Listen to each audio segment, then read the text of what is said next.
Oke, belajar intihanan anu saterasna anu pa insyaallah baris disampaikan oleh saudari Irni Putri Nugraha. Dengan segala hormat dipersilahkan.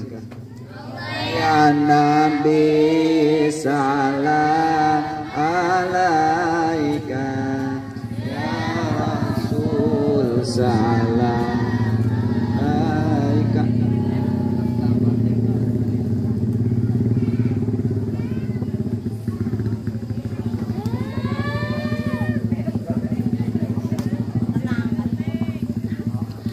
Assalamualaikum warahmatullahi wabarakatuh.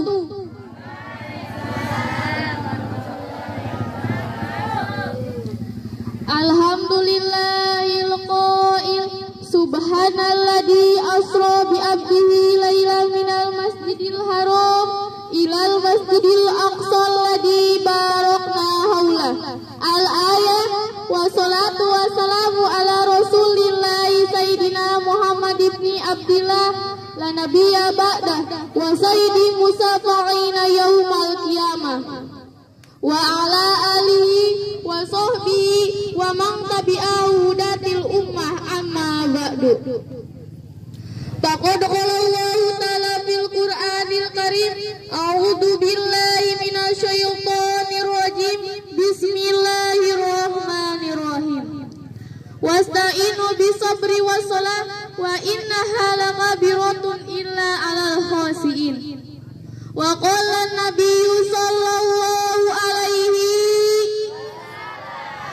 as-salatu mi'rajul mu'minin wa qala nadim wa ba'da isra'in urujun lisamai hatta ra'a nabiyyu rabban kalama bi ghairin kaifin wa khisarin wa tarad alaihi khamsan ba'da khamisina parod. Anu kusim abdi dimuliakeun ahinal kiram wal muadun guru urang sadayana selaku pimpinan pondok pesantren Riyadul Awamil pangmudah-mudahan Allah nambih-nambih kamuliaanna ditambih-tambih santrina ditambih-tambih rizkina sareng pangmudah-mudahan putra-putrina dijantankeun putra-putri anu soleh tur soleha amin ya Allah ya robbal. Oge tahilap anu kusim abdi dihormati hadaratul muharramin, para ustad wal ustazah, para tokoh masyarakat, aparat pejabat yang terhormat, para bapak-bapak, ibu-ibu anu hadir di ieu tempat, anu bade ngagukeun peringatan Isra wal Mi'raj, pang mudah-mudahan urang sadayana kenging sapaati manteuna amin ya Allah ya robbal alamin. Pertama-tama anu paling utama hayu urang panjatkeun puji syukur ka Allah Subhanahu wa taala anu parantos masihan ka urang sadayana tina aneka nikmatna hingga pada wengi ieu urang sadayana tiasa hadir memenuhi peringatan Isra wal Mi'raj. Demikian shalawat sinareng salam pang mudah-mudahan kakocoreun kajungjunan urang sadayana Habib tertinggi anti korupsi, pejabat terhormat pejabat tercinta anti durhaka anu sok dibayang-bayang ku urang Pandeglang, anu sok dipuji-puji ku urang saketi, yakni anjeunna lah Habibana wa Nabiyana wa Maulana Muhammad. Saudara hadirin rahimakumullah, ngadegna sim abdi di tempat sanes rek ngaji, sanes ceramah, sanes kutias, sanes keluar biasa, itung-itung belajar nangtung, entang-entang belajar capetan. Jadi sim abdi nyuhunkeun dihamputeun bilih aya kakirangan, kirang kata, kirang bahasa sim abdi nyuhunkeun ka dihamputeun ka para bapak ibu sadayana. Bapak ibu nu di dieu ngahampurakan sim abdi? Serius? Alhamdulillah.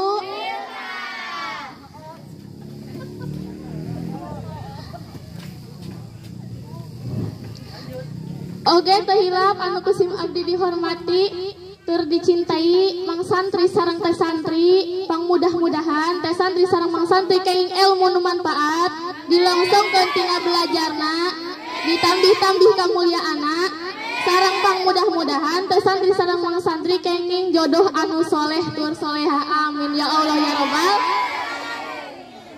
Tapi hati-hati bagi santri istri karena santri lalaki di zaman kuari sok ngumbar janji ngaku nama boga hiji sing horeng mah boga deu. Bener kata santri.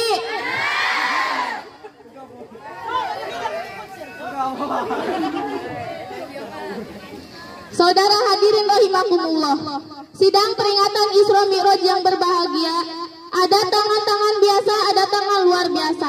Tangan-tangan biasa itu seperti tangan kita, dia meraba biasa, memegang biasa, rasa dipegang pun biasa, katakanlah tak ada yang istimewa. Tapi tangan Nabi Isa alaihissalam adalah tangan luar biasa, menyentuh orang yang terkena penyakit kulit, lepra, kusta sembuh seketika itu juga, dan mampu menyembuhkan orang buta hanya dengan meraba. Ada tongkat-tongkat biasa, ada pula tongkat luar biasa. Tongkat-tongkat biasa itu ya tongkat kita, khasiatnya biasa, terbuat dari kayu biasa, tak ada yang istimewa. Tapi tongkat Nabi Musa alaihissalam adalah tongkat luar biasa. Dilempar menjadi ular besar, dipukulkan ke lautan menjadi 12 jalan.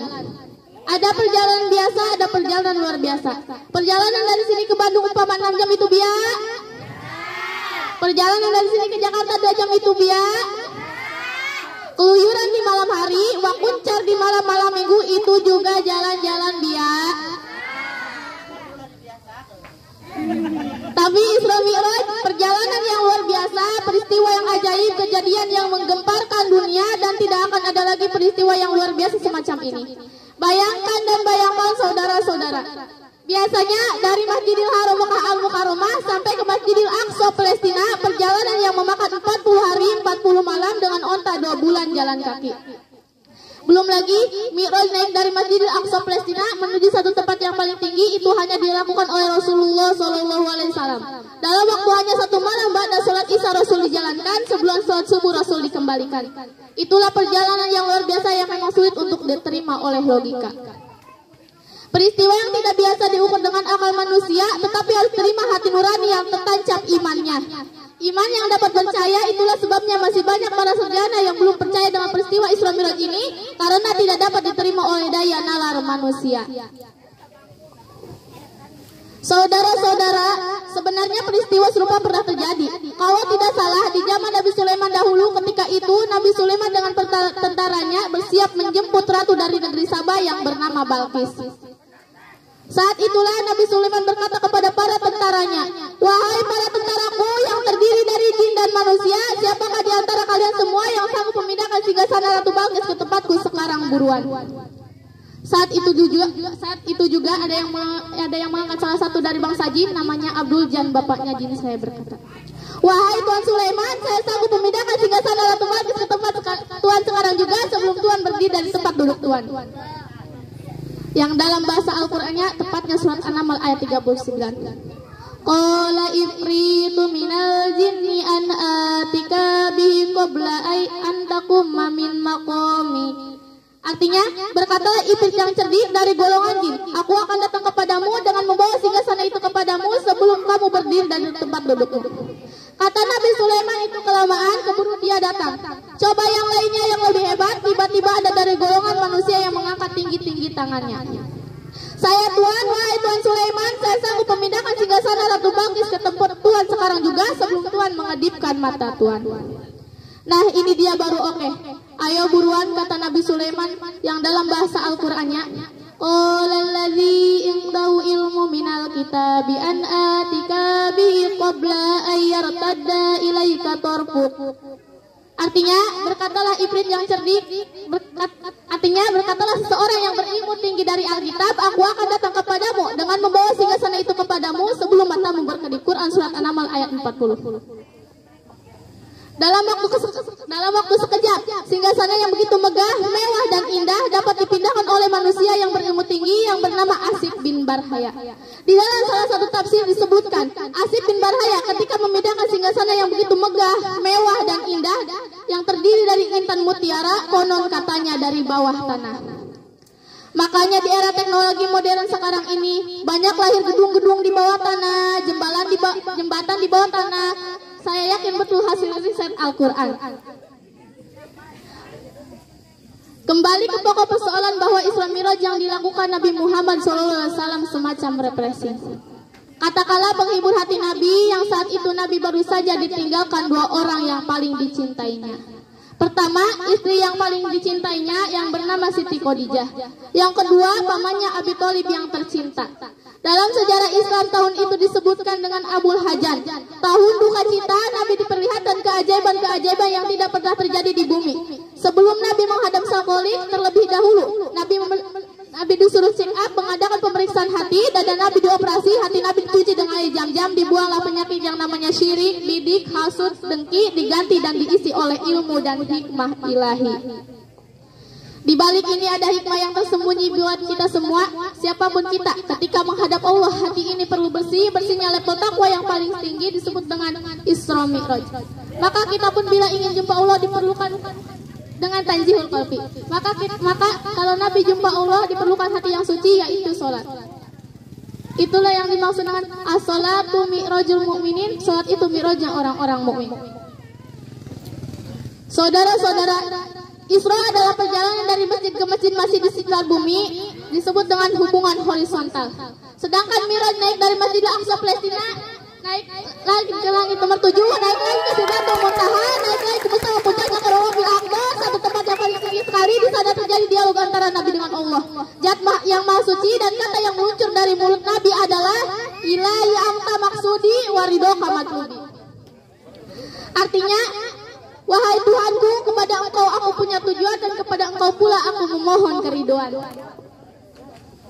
Cium terus.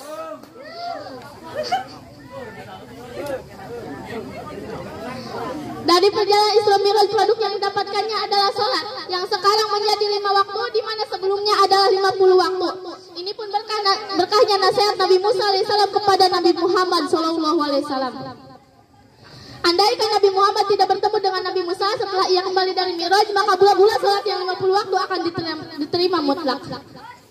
Ya aja kalau Nabi Muhammad yang melakukan sholat yang 50 waktu, jangan kali 50 waktu, yang 100 waktu pun Nabi bisa. Karena Nabi Muhammad level yang berbeda dari manusia lain. Coba bayangkan kalau kita yang melaksanakan sholat 50 waktu, yang 5 waktu aja kita sudah gempor, apalagi yang 100 waktu, wah kagak bisa bangun kita. Kita sudah tawar-menawar, malah kadang-kadang kita minta tempo. Alhamdulillah Nabi Muhammad SAW menerima masukan dari seniornya, hingga sholat yang 50 waktu menjadi 5 waktu. Menurut kacamata Islam, sholat bukan sekedar kewajiban, tapi keperluan dan kebutuhan. Artinya, siapa yang perlu Allah sholat, berarti yang tidak sholat dialah yang tidak perlu Allah dan tidak butuh Allah. Sombong nian orang itu. Dan masih banyak fungsi menurut kacamata Islam. Di antaranya, sholat adalah tiang agama. Artinya, siapa yang melaksanakan sholat, dia telah mendirikan agama. Dan siapa yang telah meninggalkan sholat, dia telah merobohkan agama. Sholat juga nyawa dari semua amal yang ada. Artinya, amal-amal lain itu tidak akan mati, tidak akan hidup, tidak akan mati. Artinya amal-amal lain itu tidak akan bergerak atau mati manakala tidak dimobilisasi oleh sholat. Ringkasnya, amal-amal lain akan hidup, akan bernyawa setelah sholat menjadi peranan. Bahkan yang pertama kali dihisab adalah sholat. Baik sholatnya, maka baik pula seluruh amalannya. Rusak sholatnya, maka rusak pula seluruh amalannya. Selanjutnya, sholat adalah kuncinya surga. Siapa yang punya kunci surga, dia akan mudah masuk surga. Konkretnya, mari kita baca hadis Nabi ini. As-sholatu miftahul jannah, artinya sholat itu kuncinya surga. Saudara-saudara, kiranya terlalu panjang kalau kita cerita tentang Isra Mi'raj ini diuraikan. Yang jelas buat saya, mari kita ambil kesimpulan, Nabi cukup sabar dan sabar dalam menghadapi ujian. Hingga Nabi diangkat ke langit yang tinggi, ini contoh buat orang-orang yang tabah dan sabar dalam kehidupan. Cepat atau lambat dia akan mendapatkan tempat yang tinggi di sisi Allah Subhanahu wa Ta'ala.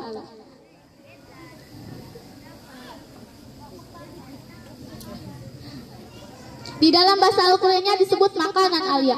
Yang kedua, saat Nabi menghadap Tuhannya, Nabi membersihkan dulu hatinya, disucikan dulu hatinya.